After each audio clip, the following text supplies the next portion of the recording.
It was on this street in the town of Mandera where two Cuban doctors were abducted last week. The surgeon and physician had been heading to a government hospital where they'd been working for close to a year, treating patients from Kenya, Somalia, and Ethiopia. They were kidnapped right outside AHMED's shop. The security guard was shot dead. I heard a loud bang and gunshots. After a little while, I opened the shop. What I saw was terrible. We are all in shock. Marcel Herrera and Landis Rodriguez are part of an exchange program between Kenya and Cuba that started last year.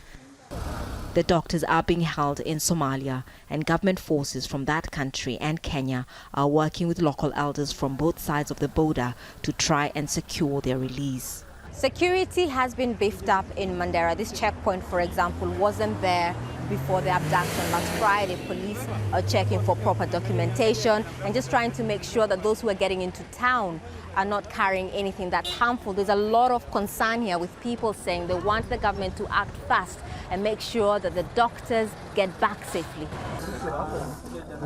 It's in everybody's interest, especially that of people here like Abdullahi Ali. His daughter Zainab had an operation 2 days before the incident.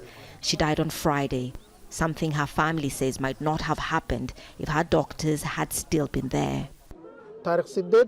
When the doctors were taken, she was not attended to again until her wound was badly infected.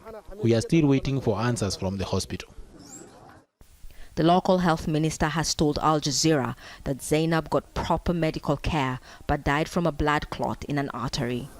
No one has claimed responsibility for the kidnappings, but the driver of the government vehicle carrying the doctors is in custody. Police are investigating whether he'd communicated with people in Somalia. The armed group Al-Shabaab in that country has often been blamed for carrying out attacks in Kenya. This is just brought because of the proximity to the border. I feel if we could get a buffer zone, and that would have been protected, this issue would not have happened, and the escape would not have been easy.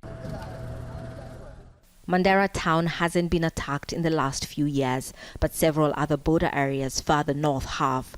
Some of these people are heading there, and they're being escorted by police.